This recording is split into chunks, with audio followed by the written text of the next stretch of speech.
कि जो British time ने 68 नाले बनाए, 68 सीढ़ी नुमा नाले बनाए, उससे लेक बचा, नहीं तो लेक पहले भी खत्म हो जाता।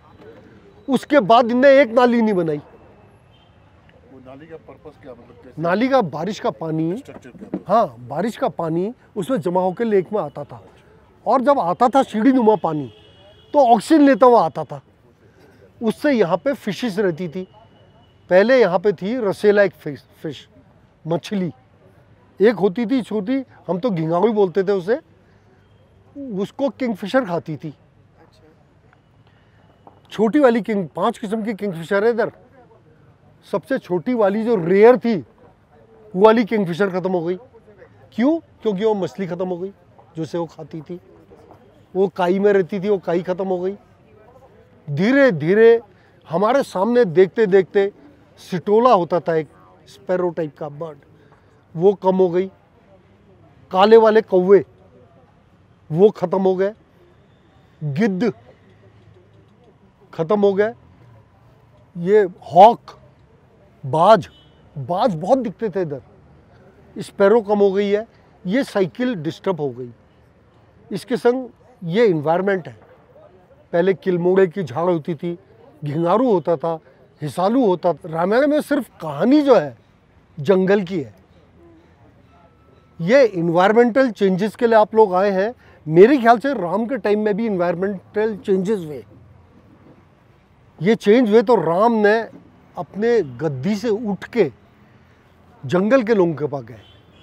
हनुमान, नल, नीर, बंदर, बौने, उनसे दोस्ती की। जंगल के लोगों को बताया कि इन्वायरमेंटल, मेरे ख्याल से जो आज क्लाउड बस्ट हो जा रहा है, कभी ज़्यादा गर्मी हो रही, बारिश हो रही, उस टाइम भी हुआ होगा। ये जो चेंजेस हैं ये क्यों हो रहे हैं, इस पे जब उन्होंने मनन किया तो उन्होंने देखा कि एक आदमी पेड़ काटता चला जा रहा है, नए नए शहर बना रहा है। जैसे हमारे दिल्ली बन गया, मेरठ बन गया, गाजियाबाद, नोएडा बन गए। पेड़ कटते चले गए, रोडें बन गई, अस्पताल बने, स्कूल बने, मगर जो पेड़ काट रहे थे उन्हें नहीं मालूम कि एक्चुअल जो गोल्ड है वो तो ग्रीन गोल्ड है, हम उसे काट रहे हैं। उन्हें पता ही नहीं था एनवायरमेंटल चेंजेस। तो लंका में उस समय बहुत प्रोग्रेस चल रही थी। लंका का रावण जो है बड़े बड़े शहर बना रहा था, उसका राज्य चारों तरफ फैल गया था, मगर वो पेड़ काटता चला गया। उसको ये रीज़न नहीं मालूम था। तो ये राम को जब इस चीज़ का आभास हुआ, इसमें सीता के प्रकरण की मैं बात नहीं करूँगा, मैं मोटा मोटा छोटे से शॉर्ट में बताऊँगा आपको। तो राम जाते हैं, जंगल के लोगों से दोस्ती करते हैं, और वो लोग रावण से युद्ध करते हैं। युद्ध में रावण पराजित होता है, मगर जब वो पराजित होता है तो उसको आभास होता है कि मेरे से बहुत बड़ी गलती हो गई, मैंने इतना तरक्की तो की मगर मैंने पेड़ काट दिए। जब उसे ज्ञान प्राप्त होता है तो वो भी अशोक वाटिका बनाता है, विभिन्न प्रजाति के पेड़ लगाए। वो समझ गया यार एक्चुअल गोल्ड तो ग्रीन गोल्ड था, वो तो मैंने ख़त्म कर दिया, अब इस सोने का करेंगे क्या। आदमी जीवन नहीं ले पाएगा, ज़िंदगी नहीं रह पाएगा, पानी ख़त्म हो जाएगा, जीव जंतु ख़त्म हो जाएंगे, मैंने ऐसा चेंज कर दिया है। तो वो उसकी लीला तो वहीं ख़त्म हुई। तब से लेके आज तक हिंदू धर्म में कभी किसी के घर में डेथ हो जाती है तब तक शुद्धि नहीं होती है जब तक कि पीपल में पानी नहीं डालते हैं। पीपल क्या है? एक पेड़ है। 64 करोड़ देवी देवताओं का हिंदू देश, मगर मान्यता किसको है? एक पेड़ को। आज भी अगर हम अपने कल्चर को देखें, हिंदू माने होता है वे ऑफ लिविंग, एक जीने का तरीका है हिंदू, कोई धर्म नहीं है हिंदू। एक जीने का तरीका है कि हम कैसे उठेंगे, पेड़ों की पूजा करेंगे, बट सावित्री की पूजा करेंगे, पद्म के पेड़ की पूजा करेंगे। किसी के घर में कोई डेथ हो जाती है तो दिया जलता है, एक कोड़े में एक आदमी बैठता है अंदर, वो 10-12 दिन तक मनन करता है डेथ वाले के। तो वहाँ पे जब दिया जलता है तो एक पद्म के पेड़ की डंठल, एक पत्ता काट के उसको भी रखते हैं। अब उसको रखते क्यों है? It's a scientific reason. इसलिए रखते हैं कि दिया जब जलता है तो वो ऑक्सीजन ले लेता है, और उसके अंदर जो आदमी बैठा होता है उसको ऑक्सीजन की कमी ना हो जाए, तो पहिया का पेड़ की एक डंठल से उसको 10-12 दिन तक ऑक्सीजन मिलते रहती है। लोगों को पता नहीं होता कई बातें, मगर वो जो जीने का तरीका है, आज हम पेड़ को ऐसे ही काट दे रहे हैं। शिव जी में एक पेड़ बेलपत्री का भोग लगता है, उसके फल को चढ़ाते हैं, क्योंकि शिव ने पूरी दुनिया के जहर को पी लिया था, पॉइजन को। उनको नीलकंठ कहते हैं, नीलकंठ कहते हैं। तो उन्होंने जहर पी लिया था। तो बेलपत्री का ऐसा पेड़ है जो ऑक्सीजन भी देता है और कार्बन को एब्जॉर्ब भी कर लेता है, जो जहर है उसको पी भी लेता है। जहाँ पे बेलपत्री का पेड़ होगा वहाँ पे आप देखना है गाड़ियों का धुआं, फैक्ट्रीज का धुआं या जो भी कार्बन निकलता है उसको एब्जॉर्ब करने की क्षमता उसमें सबसे ज़्यादा है पहिया के पेड़ में, जिसे हम कहते हैं चेरी। यहाँ पे वाइल्ड चेरी है, आजकल वो फ्लावरिंग कर रहा है। तो चेरी का जो पेड़ है, कहते हैं ना चेरी में चेरी ब्लॉसम हो रही है और आप लोग गए नहीं, उसके नीचे बैठे नहीं, लोग ड्रिंक करते हैं उसके नीचे जाके, पिकनिक करते हैं। आजकल इतना खिला है चेरी, तो लोग उसके नीचे बैठ जाते हैं क्योंकि फ्रेश ऑक्सीजन मिलती है। उसके नीचे आप इंजॉय करेंगे तो आपका इंजॉयमेंट 10 गुना बढ़ जाएगा। आप कम हंस रहे हैं तो ज़्यादा हंसेंगे, बातें करेंगे, आपको सोचने की शक्ति बढ़ जाएगी। हमारे यहाँ पेड़ों का बड़ा महत्व है धार्मिक अनुसार। कुछ पेड़ यहाँ पे ऐसे हैं, उनको कहते हैं वीपिंग विलो और सैलेक्स, आपने नाम सुने ही होंगे। वो पेड़ क्या करते हैं, ये छत में रंग लगा है, लोगों ने सेल है, घड़ी के सेल है, टॉर्च के सेल है, उनको तालाब में फेंक दिया। वो पेड़ जो है उसको एब्जॉर्ब कर लेता है, उसको खींच देता है, पानी को फिल्टर कर देता है। उन पेड़ों की लाइफ बहुत ज़्यादा नहीं होती है, 40 से 50 साल तक की लाइफ होती है, क्योंकि पानी में रहते हैं। मगर पानी को साफ कौन करता है, वही पेड़ करते हैं। पहले यहाँ काई होती थी, एल्गी एल्गी ख़त्म हुई, उसके साथ एक साइकिल जीवन चक्र ही ख़त्म हो गया। ये क्यों हुआ ऐसे लगता है? वो एल्गी निकली यहाँ से। ये देखिए, ये ऑक्सीजन डालने आज फिल्टर, आज इसकी ज़रूरत ही नहीं थी।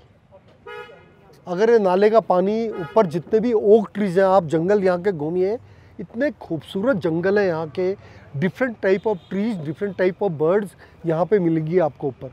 तो यहाँ स्रोत बहुत है।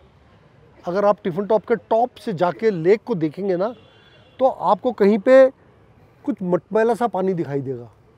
दूर थोड़ी देर देखना या बैनाकुलर से देखना आप, तो आपको दिखाई देगा यहाँ स्रोत खुलते हैं नीचे से।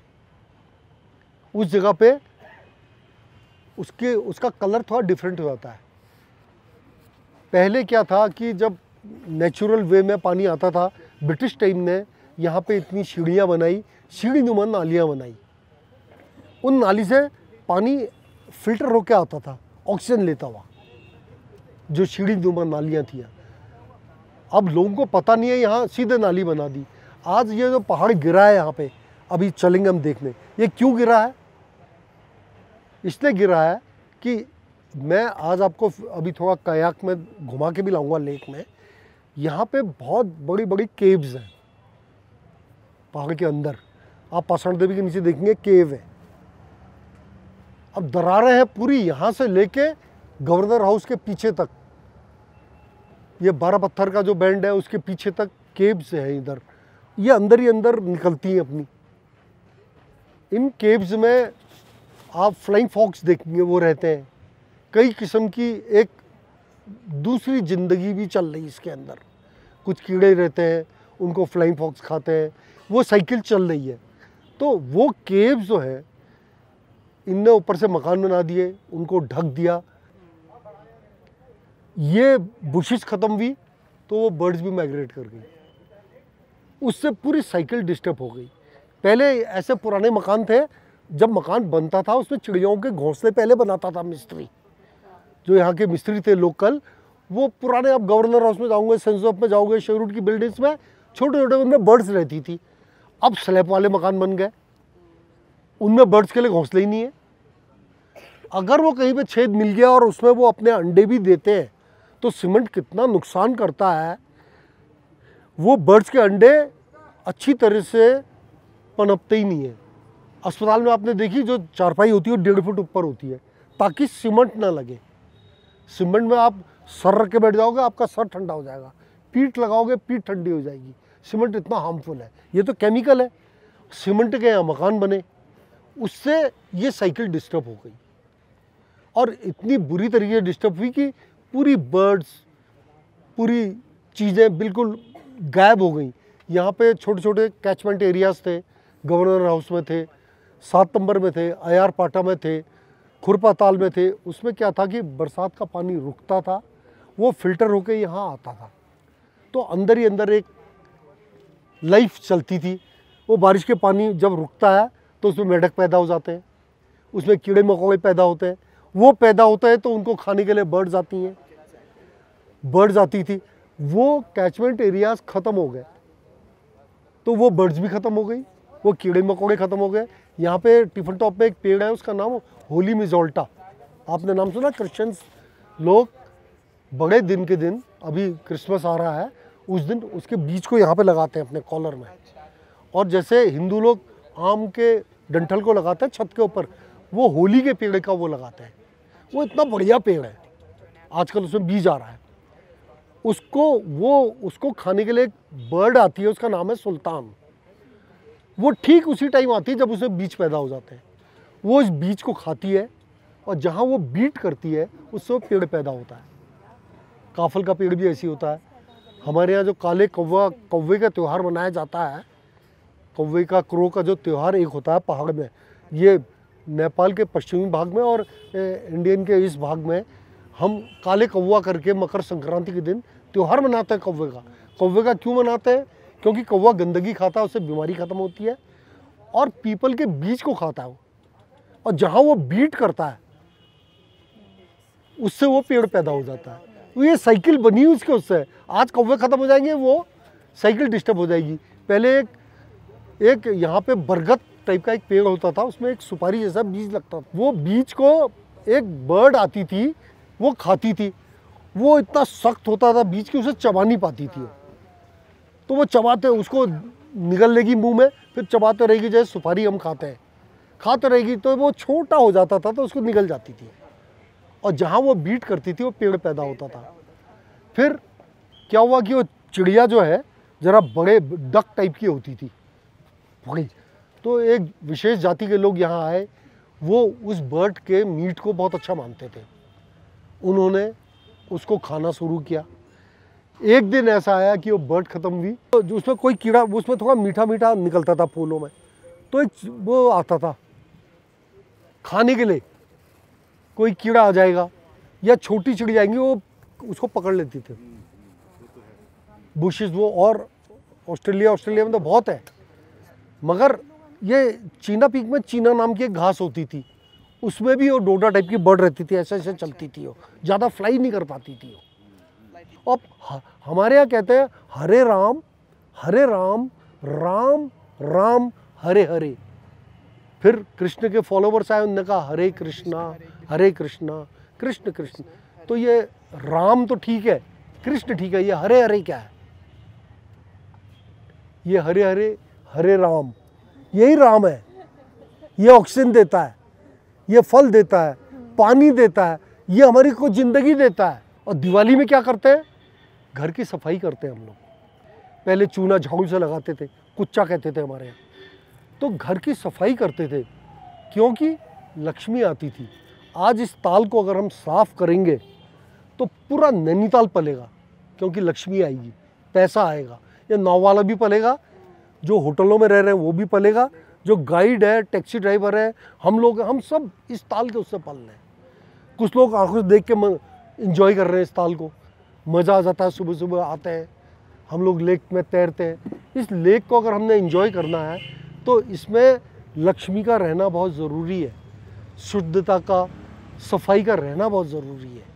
कई पेड़ ऐसे थे कि यहाँ होते थे, जैसे सिल्वर ओक है, आपने नाम सुना होगा, उसमें फ्लावरिंग नहीं होती थी। जलवायु परिवर्तन से उसमें फ्लावरिंग आने लग गई। कुरी होती है लेंटाना, लेंटाना जो है नंबर 1 बैंड है इधर, ये जिलीकोट से ऊपर को लेंटाना कहीं दिखता ही नहीं था। आज चीलचक्कर बैंड, हनुमानगढ़ी के नीचे तक लेंटाना आ गया। पॉइजनस है ना? बहुत पॉइजनस है।